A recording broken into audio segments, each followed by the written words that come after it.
Bakit hawak mo yung cellphone ko?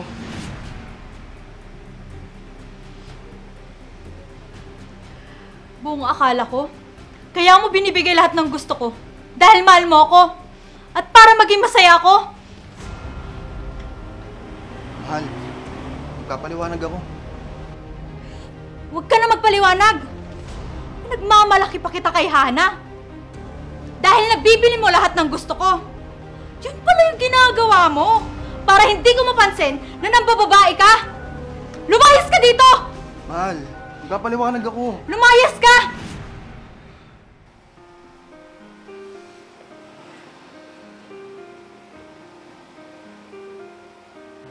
Ang swerte mo talaga sa asawa mo, sis. Lahat ng gusto mo, binibigay niya. Nako, hindi ko na nga maawat. Basta pag uwi niya, kada weekend, may pasalubong. Ang laki kasi ng kinikita ng asawa mo, sis. Kaya okay lang yan. Sa susunod nga na linggo, inaayaw niya akong mamasyal. Hay nako, sis. Papasano all ka na lang talaga. Ikaw naman, bakit? Hindi ba binibigay ng asawa mo lahat ng gusto mo? Naibibigay naman. Pero syempre, naka-budget lang kami. Ah, ganun ba? Sa bagay. Pero bumabawi naman siya sa ibang bagay. Gaya ng pinagsisilbihan niya ako kapag day off niya. Bakit kasi hindi ka pa humanap ng kasama mo sa bahay, sis? Naku, gastos lang yun, sis. Tsaka magandang bonding din yun sa mag-asawa. Yung magtutulungan sa mga gawaing bahay.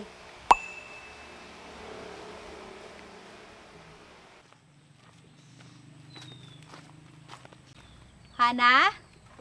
Hana? Oh, Myla.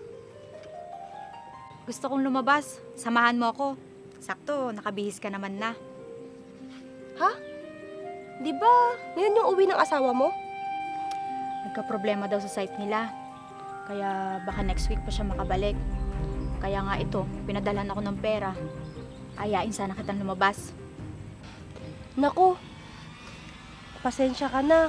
May lakad kasi kami ng asawa ko ngayon. Ah, ganun ba? Oo, anniversary kasi namin ngayon.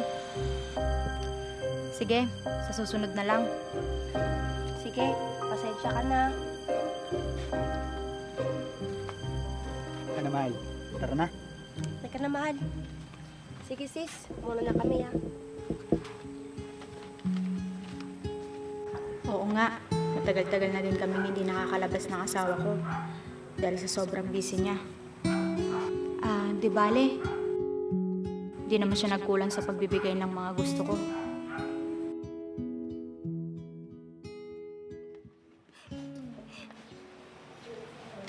Teka, parang si... Sinong si?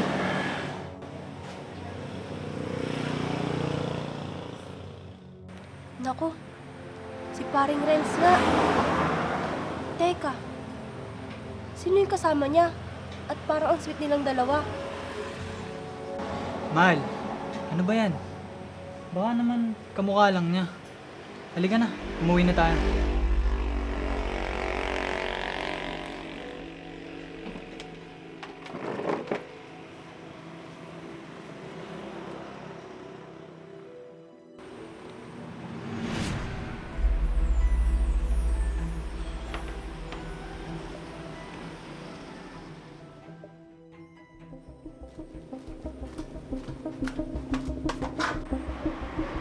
Myla? Myla? O sis, napasyal ka. Halika, tuloy ka. Maupo ka. Akala ko may lakad kayo. Oo, sis. Kakauwi lang namin. May sasabihin sana ako sa'yo.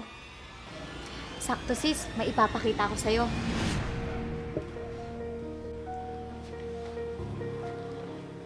Mahal, sino ba yan? Baka namamalikmata lang ako. Ah, si Hana, mahal. Ano nga pala yung sasabihin mo, sis? Wala, sis. Ayain sana namin kayo ni Brian sa bahay. May konting salo-salo lang. Ano, mahal? Tara? Ah, sige. Sige sis, susunod na lang kami. Sige sis, aalis na ako. Asahan ko kayo ha. Oo sis. Kaya mo na ako. Sige.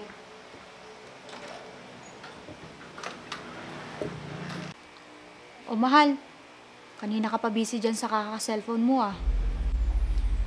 Alam mo naman na kahit nasa bahay, kailangan ko i-check ang trabaho ng mga kasama ko.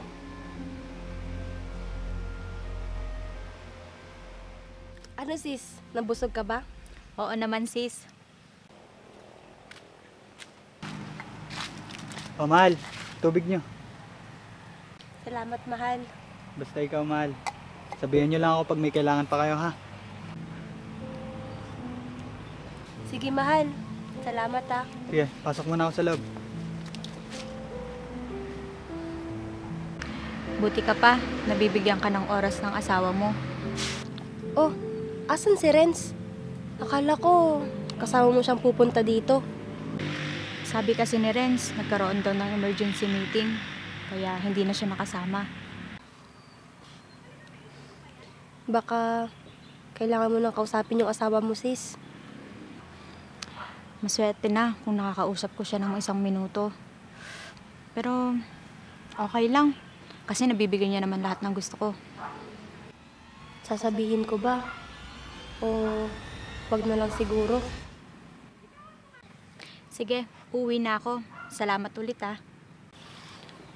Sige sis, salamat ulit sa pagpunta. Mag-ingat ka.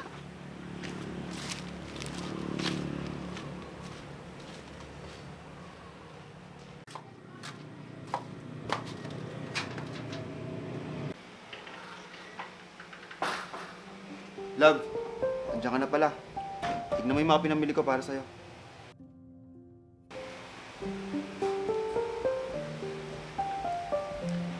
Love, baka naman pwede kang magpaalam sa boss mo. Bakit? Anong meron? Wala lang. Gusto ko lang kasing magkaroon tayo ng oras para sa isa't isa. Ano ba yan? Hindi pa ba sapat yung mga binibigay ko sa'yo? Anong gusto mo? Ikulong mo ako dito sa bahay? Hindi naman sa ganun. Kung ayaw mo nitong pinamili ko, itatapon ko na lang. Love, ano ba? Saan ka pupunta? Ano kaya nangyayari sa lalaking yun?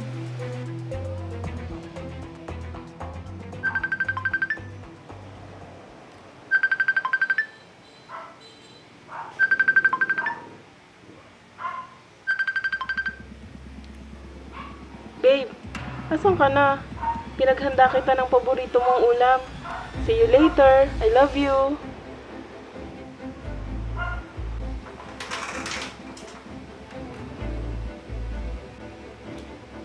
Bakit hawak mo yung cellphone ko?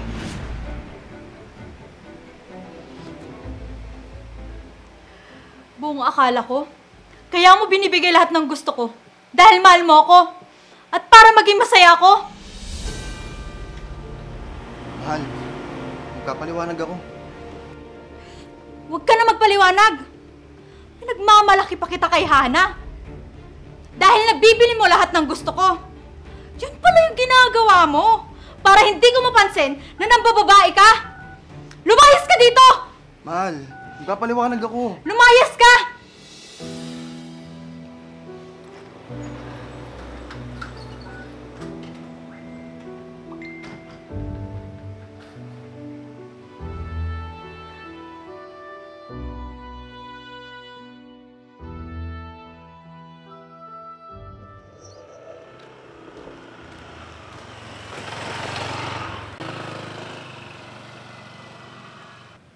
Renz?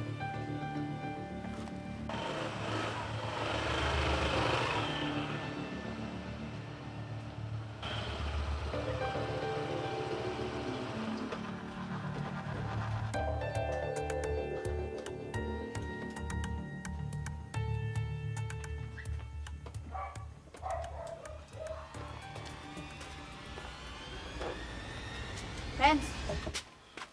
Myla? Kaya pala hindi ka na umuuwi dahil may binabahay ka na iba? Di ba pinalayas mo na ako? Ni hindi ka man lang bumalik para humingi ng tawad? Pasensya ka na, Myla. Siguro, nagsawa na lang din ako sa ugali mo. Dahil importante lang sa'yo, puro luho.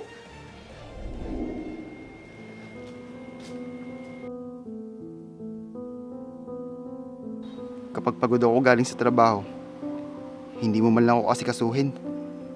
Mas inuuna mo pang kunin ang bitbit kong pasalubong.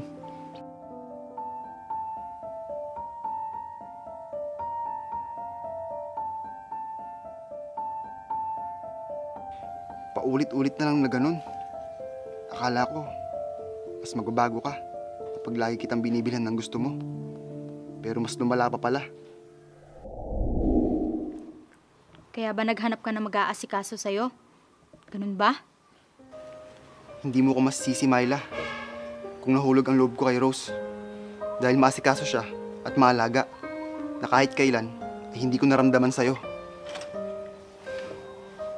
Mahal, sino siya? Wala. Nagtatanong lang. Pumasok ka na sa loob at susunod na ako. Sige, nakahanda na ako. Kakain na tayo. Sige, susunod na ako.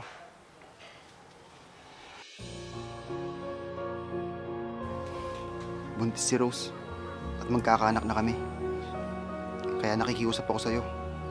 Huwag mo na lang kaming guluhin. Renz,